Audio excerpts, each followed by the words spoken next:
Hello friends, मैं नीता भास्कर आप सभी लोगों का अपने यूट्यूब चैनल पर स्वागत करती हूँ। और एनसीईआरटी 11th क्लास की आज हम पढ़ेंगे। इसमें यह हमारा चैप्टर चल रहा है 6 तीन वर्ग। चर्च, समाज, तीसरा वर्ग, इंग्लैंड, भूमि का उपयोग। ये सब चीजें हमने पिछली इसमें इसमें वीडियो में पढ़ ली थी। भूमि का उपयोग, पर्यावरण, सामाजिक आर्थिक संबंधों को प्रभावित करने वाले कारक। तो हमारा ये आज यहाँ से शुरू होगा पॉइंट, नई कृषि प्रौद्योगिकी। और आशा करती हूँ वीडियो आपको पसंद आएगी, और पसंद आएगी तो लाइक शेयर कमेंट जरूर करेंगे। और बहुत ही हेल्पफुल वीडियो है, जरूर इसे आप पूरी वीडियो अवश्य देखें। एनसीईआरटी बहुत महत्वपूर्ण है किसी भी एग्जाम को क्वालिफाई करने के लिए। ठीक है।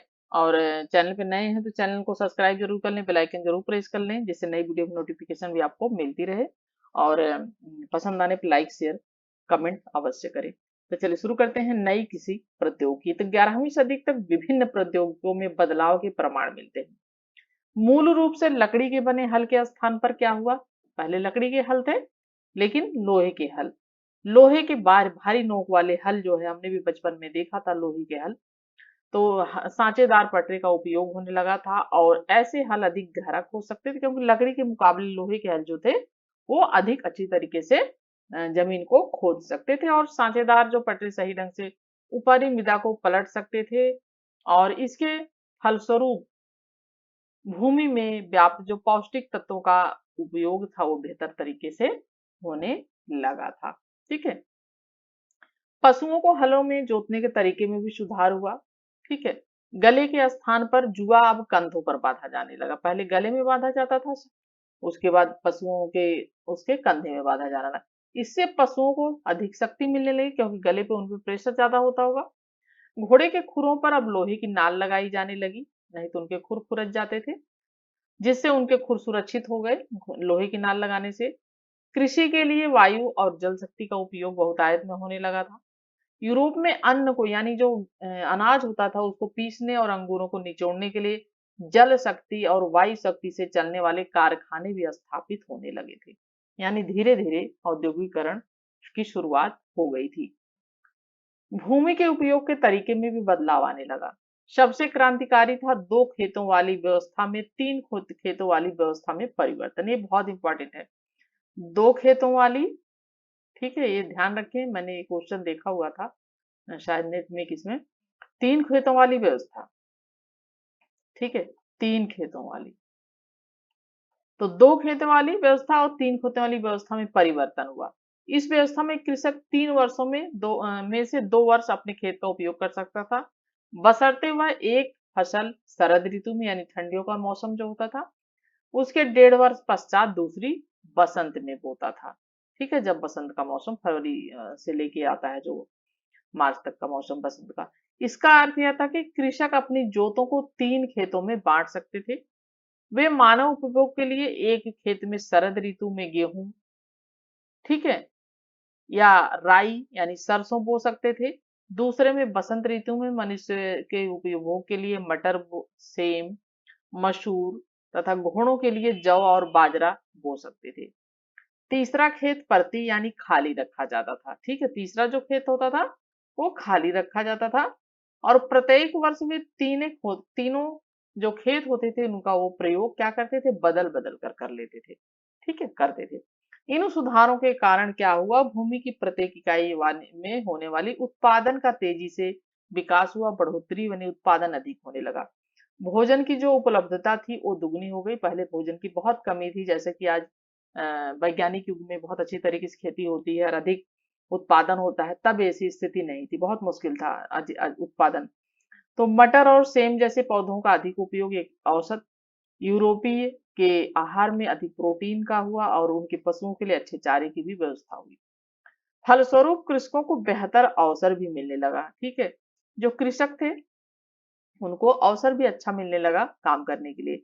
वे अब कम भूमि पर अधिक भोजन का उत्पादन भी कर सकते हैं। अगर उनके पास कम भूमि है तो वो उत्पादन उसमें अधिक इस तरीके से कर लेते थे। 13वीं सदी तक एक कृषक के खेत का औसत आकार 100 एकड़ से घटकर 20 से 30 एकड़ तक रह गया, क्योंकि वो धीरे धीरे फिर बढ़ते गए। खेती छोटी जोतों पर, यानी छोटी जो जो छोटे हिस्से होते थे, अधिक कुशलता से कृषि की जा सकती थी। उसमें कम श्रम किया। बड़ा खेत और छोटा खेत अगर है तो उससे फायदा तो मिलता ही है, कम उसमें आवश्यकता होती है, कम मेहनत की आवश्यकता होती है। इससे कृषकों अन्य गतिविधियों के लिए समय भी मिला। ठीक है, इससे कृषक जो थे इसी में नहीं लगते, कुछ अन्य कार्य भी वो कर पाते थे। इनमें से कुछ प्रौद्योगिकी बदलाव में अत्यधिक धन लगता था। कृषकों के पास पंचक्की और पवन चक्की, ठीक है, जो हवा वाली चक्की होती पवन चक्की, ठीक है, स्थापित करने के लिए पर्याप्त धन नहीं था। इसलिए इस मामले में पहल लाडो द्वारा की गई। ठीक है, परंतु कृषक भी कई अन्य खेतों में पहल करने में सक्षम रहे, जैसे कि खेती योग्य भूमि का विस्तार करने में। उन्होंने फसलों की 3 चक्रीय व्यवस्था को अपनाया और गांव में लोहारों की दुकानें, भट्टियां स्थापित की। ठीक है, जो गांव थे उसमें लोहारों की दुकानें स्थापित की और भट्टियां भी स्थापित की, जहां पर लोहे की नोक वाले हल और घोड़े की नाल बनाने और मरम्मत करने के काम को थोड़ा सस्ती दरों में किया जाने लगा। ठीक है, 11वीं सदी से व्यक्तिगत संबंध जो सामंतवाद का आधार थे कमजोर पड़ने लगे, क्योंकि आर्थिक जो लेन देन था अधिक से अधिक मुद्रा पर आधारित होने लगा। पहले क्या था, सामान के बदले सामान, यानी कुछ सामान, पहले हमने शुरुआत में जो पढ़ा था कि व्यापार होता था, लेकिन हम हमारे पास जो सामान है हमने दूसरे को दिया, आपके पास जो सामान है उनसे हमने लिया। ठीक है, आदान प्रदान सामानों का होता था। ठीक है, व्यापार इस तरीके से शुरुआत में होता था, मुद्रा का प्रचलन नहीं था, मुद्रा का प्रचलन बाद में आया। तो अब क्या हुआ, धीरे धीरे मुद्रा पर प्रचलन शुरू हो गया और अधिक मुद्रा, ये मुद्रा आधारित होने लगा, यानी सामान के बदले पैसा दिया जाने लगा या मुद्रा दी जाने लगी, क्योंकि पहले मुद्रा चलती थी। जो लाडों को लगान उनकी सेवाओं के बजाय नकदी में लेना अधिक सुविधाजनक लगने लगा और कृषकों ने अपनी फसल व्यापारियों को मुद्रा में उन्हें वस्तुओं को बदलने के स्थान पर बेचना शुरू कर दिया था, यानी वस्तुओं को बदले वस्तु के स्थान पर उन्होंने बेचना शुरू कर दिया एक तरीके से, जो पुनः उन वस्तुओं को शहर में बेच देते थे। धन का बढ़ता उपयोग कीमतों को प्रभावित करने लगा, जो खराब फसल के समय बहुत अधिक हो जाती थी। और उदाहरण के लिए इंग्लैंड में 1270 से 1320 के बीच कृषि मूल्य दुगुने हो गए थे इससे। ठीक है, चौथा वर्ग, हम ये वो 3 वर्ग पढ़ रहे थे, चौथा वर्ग आ गया एक नगर और नगरवासी।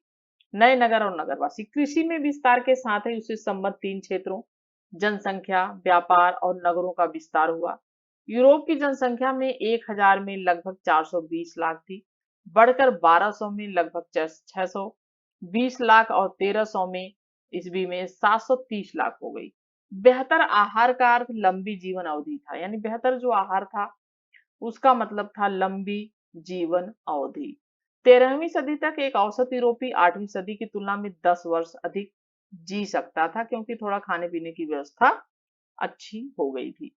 पुरुषों की तुलना में स्त्रियों और बालिकाओं की जीवन अवधि छोटी होती थी, क्योंकि पुरुष बेहतर भोजन करते थे। पहले होता था पुराने समय में कि पुरुषों को अधिक अच्छी तरीके से खाना दिया जाता था, महिलाएं जो है जो बचता था वो खाती थी, ऐसा होता था। ठीक है, अगर खाना है तो पहले तो उनको खिला दिया जाता तो उनका पेट भर जाता था, अगर उनसे बचता है तो बालिकाओं और स्त्रियों को खाना मिलता था, इसलिए ऐसी परेशानियां आती थी। रोमन साम्राज्य के पतन के पश्चात उसके नगर उजड़ और तबाह हो गए, परंतु 11वीं सदी से जब कृषि का विस्तार हुआ और वह अधिक जनसंख्या का भार सहने में सक्षम हुई, तो फिर से नगर फिर से बढ़ने शुरू हो गए। कृषकों के पास अपनी आवश्यकता से अधिक खाद्यान्न होता था। ठीक है, खाने पीने का उनका जो कृषि की खेती थी वो थोड़ा सा नवीकरण हो गया, तो उसमें बदलाव आया, तो अधिक पैदावार होने लगी। तो वही एक ऐसे स्थान की उन्हें आवश्यकता महसूस हुई जहां वे अपना एक बिक्री केंद्र स्थापित कर सकें और जहां से वे अपने उपकरण और कपड़े खरीद सकें।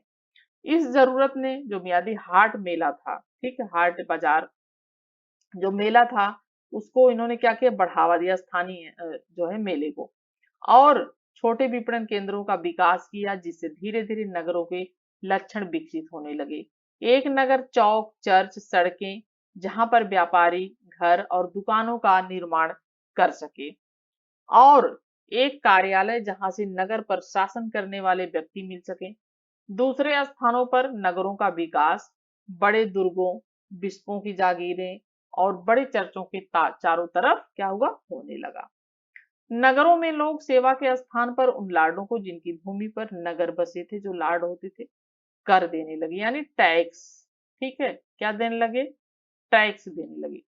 नगरों ने कृषक परिवारों के जवान लोगों को वैतनिक कार्य और लाड़ के नियंत्रण से मुक्ति की अधिक संभावनाएं प्रदान की, यानी वेतन के द्वारा कार्य के बदले वेतन। ठीक है। कार्य नगर की हवा स्वतंत्र बनाती है, एक प्रसिद्ध कहावत थी। स्वतंत्र होने की इच्छा रखने वाले अनेक कृषिदास भागकर नगरों में छिप जाते थे और अपने लाड की नजरों में एक वर्ष व एक दिन तक छिपे रहने में सफल रहने वाला कृषिदास एक स्वाधीन नागरिक बन जाता था। नगरों में रहने वाले अधिकतर व्यक्ति या तो स्वतंत्र कृषक या भगोड़े कृषिदास थे, यानी स्वतंत्र होते थे या तो उस तरीके से जाते थे या तो फिर भाग जाते थे। ये जो कार्य की दृष्टि से अकुशल श्रमिक होते थे, यानी सब लोग तो कार्य नहीं कर पाते, कुछ लोग कुशल होते हैं, कुछ लोग अकुशल भी होते हैं उसमें। तो जो अकुशल श्रमिक होते थे, दुकानदार व्यापारी बहुतायत में थे। बाद में विशिष्ट कौशल वाले व्यक्तियों, ठीक है, व्यक्तियों जैसे साहूकार होते थे, जो बनिया साहूकार, और वकीलों की आवश्यकता हुई। बड़े नगरों की जनसंख्या लगभग 30,000 होती थी। ये कहा जा सकता है कि उन्होंने समाज में एक चौथा वर्ग बना लिया था। ठीक है, हमारा चैप्टर 3 वर्ग चल रहा है। ठीक है, ये देखिए रेम्स फ्रांसीसी का नगर 17वीं सदी का नक्शा। और ठीक है, आर्थिक संस्था का आधार श्रेणी। आर्थिक संस्था का आधार क्या था? श्रेणी था। श्रेणी बहुत महत्वपूर्ण है, इसे जरूर अच्छी तरीके से आप समझें। इस पे जरूर क्वेश्चन आते हैं, आईएसपीसीएस में लिखने के लिए भी लॉन्ग क्वेश्चन भी इस पे आते हैं। ठीक है, तो प्रत्येक शिल्प या उद्योग एक श्रेणी के रूप में संगठित होता था। आर्थिक संस्था का आधार क्या हुआ? श्रेणी हुआ। ठीक है, श्रेणी के रूप में संगठित था।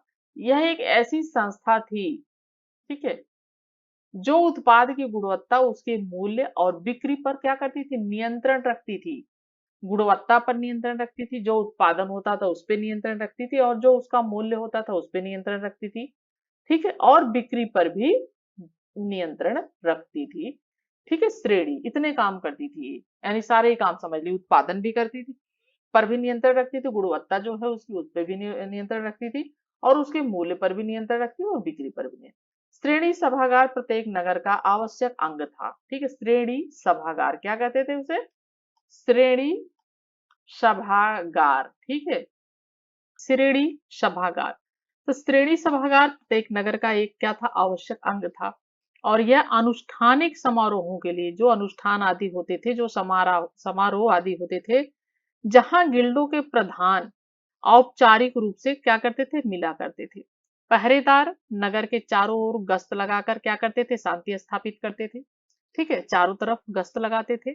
संगीतकारों को प्रतिभोजों और नागरिक जुलूसों में अपनी कला का प्रदर्शन करने के लिए बुलाया जाता था। तो जो संगीतकार थे, जो जैसे प्रतिभोज आदि होते थे, नागरिक जुलूस होते थे, तो उनमें क्या करते थे कि अपनी कला का प्रदर्शन करने के लिए उन्हें बुलाया जाता था। सराय वाले यात्रियों की देखभाल भी वो करते थे। ठीक है, 11वीं सदी आते आते पश्चिम एशिया के साथ नवीन व्यापार मार्ग विकसित हो रहे थे।